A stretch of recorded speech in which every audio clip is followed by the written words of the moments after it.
balancing that we like to call the reopening double. Because you open the bidding. In this case, your opening bid is 1 heart. And we're going to have an overcall of 2 diamonds. Now, those of you who are here Saturday will find this example familiar.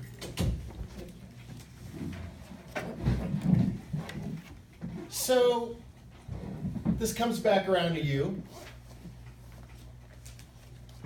And hopefully you feel like you don't just want to sell out to 2 diamonds. Now, there is no guarantee that the opponents are in a great spot here. But whether they are or they aren't, I think you probably want to bid again. And the question is how?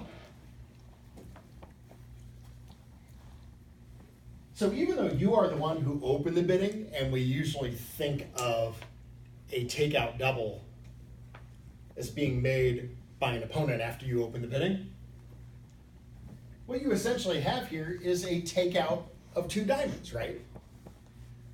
The only difference between this and a regular takeout double is that your partner knows that you have 5 hearts, right? Since you opened a heart.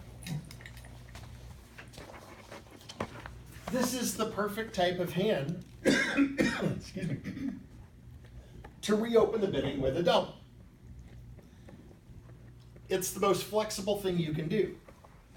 You don't want to rebid 2 hearts because you only have 5. If you rebid 2 hearts, you guarantee 6 on an auction like this. No exceptions. You know, it's hard to tell, and it may seem, and you may say, yeah, but I have a minimum opening. I only have 13 high card points. You know, partner didn't bid. You know, what if I'm getting back into the auction here and partner has a weak hand? Well, the answer is that partner is not going to leave that double in. They're going to pull it somewhere. And you should have a place to play.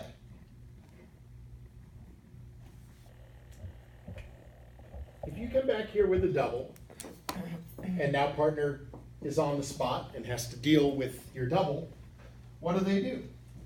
Well, certainly anytime they have 3 hearts, they're going to retreat to 2 hearts, right? If they have a weak hand. They don't want to defend. They don't want to convert the double to 2 diamonds doubled, right? If they have a weak hand. So with 3 hearts, they can bid 2 hearts. They might go back to 2 hearts with a doubleton. Might just take a preference there. And it doesn't even necessarily have to be honor doubleton. I mean, it could be a small doubleton. That may be the least of the evils. Now, if partner cannot stand hearts, if partner has a singleton or void in hearts, they don't want to go back to hearts, but now that means they have something else they can bid, right? But what if partner has a spade suit, 4 or more, and we say, okay, well, they might have made a negative double, but what if they weren't strong enough? Remember, negative double, when the opponent's overcall at the 2 level, we normally expect 8 or 9 points at a minimum. Your partner probably would not make a negative double with only 6 or 7. But give partner that hand. Give partner 7 points and 4 or 5 spades, and they would have had to pass 2 diamonds, and yet your side, that would give your side half the deck, right? That would give your side about 20 of the high card points, and at least a 7, maybe an 8 card spade fit, right? Well, if that is the situation, don't you want to be in a part score? At least try to compete, and then if the opponents outbid you. Now, would you like to have a 4th spade? Yeah, but, it's not a perfect world. King third isn't bad. Even if partner ends up only playing in a 7 card spade fit, you're only at the 2 level. And by the way, you have a singleton diamond, so that at least is a roughing value, right? If partner needs to try and rough a diamond loser or 2 with your little spades, that's a possibility. And as an aside, any of you ever read in the Bridge Bulletin Karen Walker's columns? Karen happens to be a friend of mine, but she runs a bridge club in Champaign, Urbana, Illinois, has for many years. She's a national champion. She's a very good player and a very good writer too. And she's spent a lot of time, and I don't know, you have to go back to the archives, at least a year or two to in her articles to find stuff. But she spent quite a bit of time talking about how, and one of the things that she likes to say is, good bidders visualize the play of the hand while the auction is still going on. If you think about what everybody has bid and get some feel for, for how the hand is going to play. So, for example, on an auction like this, let's give you a hand with a different shape, and let's give you, say, the King Jack of diamonds in this hand. Well, what you would be saying during the auction is, well, the diamond overcaller probably has ace queen over my, if not ace queen 10, over my King Jack. So that's a negative. That's a downgrade on my hand. That's the kind of thing we're talking about. Evaluating it. So if we end up declaring this hand, probably both of our diamond honors are going to be losers because they're positioned in the wrong spot. That's the kind of thing that she's talking about here. And so that's what we're talking about in this situation. It's like, okay, if partner chooses spades when I reopen with a double, I only have 3 of them, but this is the right hand to do it with 3, and there's a chance the partner has 5 spades, and we're in a legitimate 8-card fit here. But if not, this hand might play still pretty well in spades. So in this case with 2 spades, I have 4 spades and I only have 1 or 2 hearts only. Yeah, and like I said, and with a doubleton heart, partner might even be inclined to go back to hearts because that's because that's a 5-2 fit. Right. 5-2 fit, 4-3 fit. Yeah, your partner doesn't know. Partner may have a decision to make on what they choose. Okay. In responding to your double. Now, what if partner can't stand hearts and only has 2 or 3 spades? Well, I'd be wondering, okay, well, where are the spades here? Maybe the opponents actually have the spade suit and they haven't found their fit. But from your standpoint as the doubler, you might say, okay, maybe the worst case scenario is partner has to go to the 3 level, which if your partner wants to bid clubs, they're going to have to bid 3 clubs. Okay, so you're at the 3 level. On the other hand, how do you feel about this hand as a dummy for clubs? That's a pretty darn good dummy. And we're talking about a minimum opener, right? We're not talking about extra values. But now with 4 clubs to the king, queen, and again the singleton diamond, consider that roughing value if partner has any diamonds that need to get trumped in the dummy. 3 clubs could be a really good spot. So I think you can see that if you reopen with a double here, you're probably not going to get your side into too much trouble. If partner is choosing 3 clubs over 2 hearts or 2 spades, then your partner has at least 4 clubs, if not 5. In which case this is a very good fit and the hand is probably going to play pretty well. So I think you're okay in all of these circumstances. And all of these cater to the first item on our 2 reasons, and that's what we have on the left there, 2 primary reasons that you would want to reopen. One is to compete for a part score. Now the other that we're going to spend a little time on here is in case partner has what we would call a penalty pass. We'll look at that hand in just a moment. Before we get into the penalty pass, we want to make sure if we reopen with a double that we've got the right hand to do this. And so if we change the hand even as much as that, all we did was move one of your spades down and make it a diamond. Now, when we talk about a reopening double, and we treat this a lot like, again, like kind of just like a normal takeout double, the most important criterion is shortness in the opponent's suit. Well, I would call a small doubleton diamond shortness. So you have that part. But the question I would ask you now is that if you reopen with a double with this hand, and partner now bids 2 spades, what are you going to do? Do you want to leave partner in a potential 4-2 fit? That wouldn't be so good. So if that's your hand, you may not always be able to reopen with a double. Sometimes you might just have to pass and let the opponents play 2 diamonds. All right. So, we want you to strain to keep the auction alive here. Now we can also change this hand in another way. And what do you think about that? So you open a heart, and this time you have a 6th heart, and you've still got the singleton diamond. You do have support for the unbid suits. Your black suit holdings there, king 3rd and king queen 3rd. So if this comes back around, could you double? You could. On the other hand, you do have a rebiddable heart suit, right? So I think rather than reopening with a double here, I would probably just bid 2 hearts.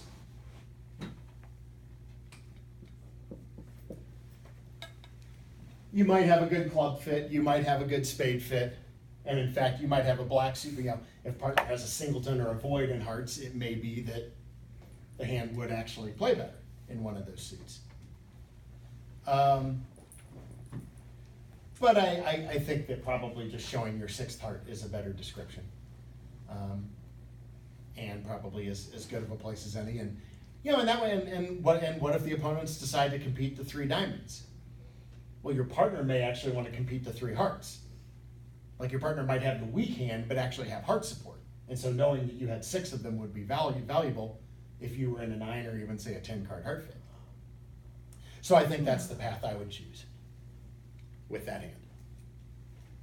So just keep in mind that when you make that reopening double, make sure that you won't end up in a spot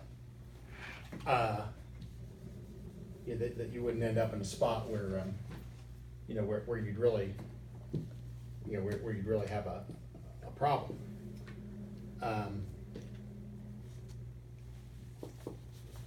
Again, even with a hand like that, what do you do? You'd hate to miss a spade fit if you had it, right? Because this time I actually gave you a 4th spade. You can't do like 3 diamonds Michaels, can you? No, that's Too late. 3 diamonds here is just a cubit and would show a very big hand of some sort. So, but yeah, the problem here is that if you reopen with a double, what might partner do? At 3 clubs, right? Yeah. And so now, not only do you only have a doubleton club, now you're at the 3 level, not just the 2 level. So, sometimes you may let these things, you have to let these things go, and, if you missed a fit in a major, that is going to happen on occasion. Now, the situation, and I should emphasize if that example there didn't state it by itself, that you don't need extra values to reopen with a double. As long as you have the right shape, that's all we care about. It can be a 12 or 13 point opening hand. Excuse me. Now, it's also, your reopening double is unlimited in the sense that your hand could also be as strong as anything that didn't open 2 clubs, right? But we just want to make sure that your partner, in responding to the double, doesn't get too excited and think, well, you're not passing, you're reopening bidding here, so you have better than a minimum hand. All that you have to have is the right shape, and then you can reopen with a minimum. And there's a very important reason for that. Kurt, one quick question. Yeah. The last example you gave him, you gave opener 4 spades. And so 2 spades would not be the right bid because he didn't have enough to reverse? Yeah, it's not strong enough to reverse, Now, of course, if you have reverse strength, if you really have reverse strength, you could do that. You could come back with two spades, but you'd need a better hand than what we looked at. And I'd be worried about doing it with a minimum, because what if it turns out that partner can't stand spades but has a few hearts and a weak hand? Well, now just to correct this thing back to the better spot, partner has to go to 3 hearts, right? So that's the problem you run into here. Now, I'm going to put you in the responder seat here and ask what you are thinking when partner opens 1 heart and your right-hand opponent overcalls 2 diamonds, and you have this collection. Pretty much an opening hand, 12 high card points. King, Jack, 10, 9, 5th of diamonds. And of course, vulnerability might be a consideration here, but really any vulnerability. Is there something that you would really like to do that you can't do? How about lower the axe on 2 diamonds? Yeah. You have lots of defense. And by the way, anytime you have a misfit hand with your partner, defending should be more attractive to you in a competitive auction. So in this case, knowing that partner has at least 5 hearts and you have a small singleton, that's an indication of misfit, right? Now, big trump stack in the opponent's suit is also certainly the most important factor. But if they play this thing in diamonds, you have all sorts of defense. I mean, you've got some guaranteed trump tricks, whether they are natural trump tricks or you end up roughing, and you've got 2 side aces. And oh, by the way, partner has an opening bid. Yeah. So your thought here might be, when it comes to you in this seat, is, well, I should probably be bidding some number of no trump. And this hand is you're kind of in between, right? 2 no is reasonable, 3 no is only a slight stretch. And you quite likely do have a game. Not guaranteed though, right? I mean, if anything, we know that suits may not be splitting real well on this hand. So playing 3 no trump might not be the easiest thing either. It would be very attractive, even when the opponents are only at the 2 level, it would be very attractive to double them for penalty. Unfortunately, you cannot do that, right? Because what is double? It's negative, right? Suggests that you have 4 spades, which you almost do. But the one thing I can tell you is that if you double, it's not going to get left in, right? It's not like partner has diamonds. The person on our right has at least 5 diamonds. We have 5 good diamonds. So since partner is known to almost certainly be short in diamonds, there's a very good chance that if we pass, that partner will reopen with a double. And now, you can leave it in, can't you?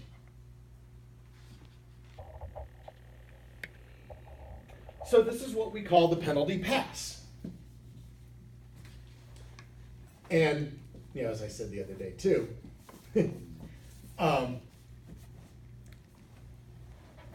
you want to try as best you can to be prepared for this so that you don't send any unauthorized information to your partner. So don't hitch, twitch, hem, haw, sigh, anything like that before passing. Because that indicates to your partner that you have a bidding problem and now your partner has unauthorized information. So try to train yourself to always be ready for the unexpected. And when you have diamonds that good, you don't expect your right-hand opponent to overcall diamonds. And yet it just happened. And that could be a perfectly legit overcall, or it could be that your opponent made a bad overcall. But what we want you to do is pass smoothly.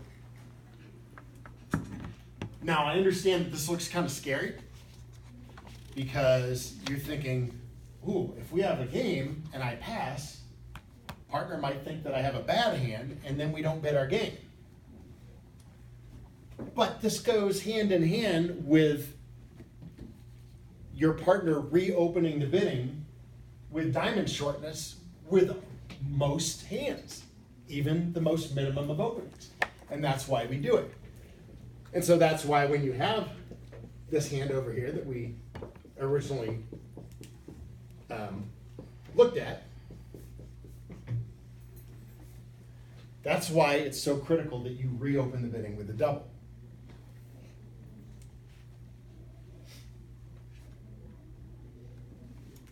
And the good news is that if partner chooses some other action, you can usually recover. Now, of course, if partner passes, the auction is over and you won't get another opportunity. But in theory, that won't happen very often. What if partner doesn't oblige you with a double? What if partner has a sixth heart and they decide, no, I'll just rebid 2 hearts? Can't you now just bid some number of no trump when it comes back to you? Mm-hmm.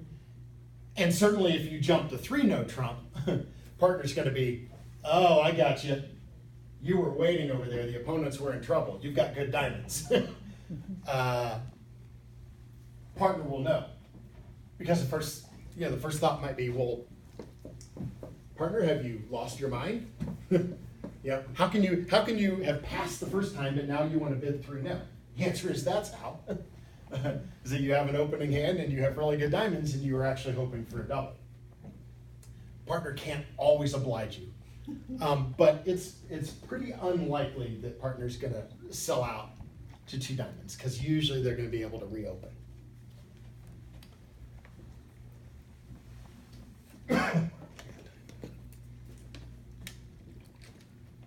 So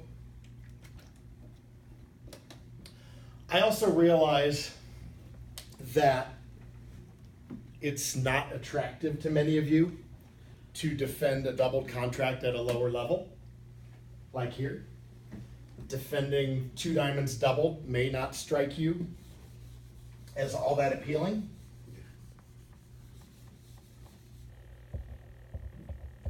But I want to give you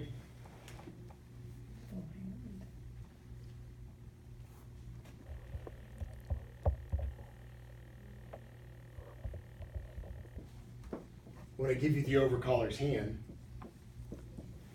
And again, we can debate whether or not this is a great overcall. I have certainly seen worse.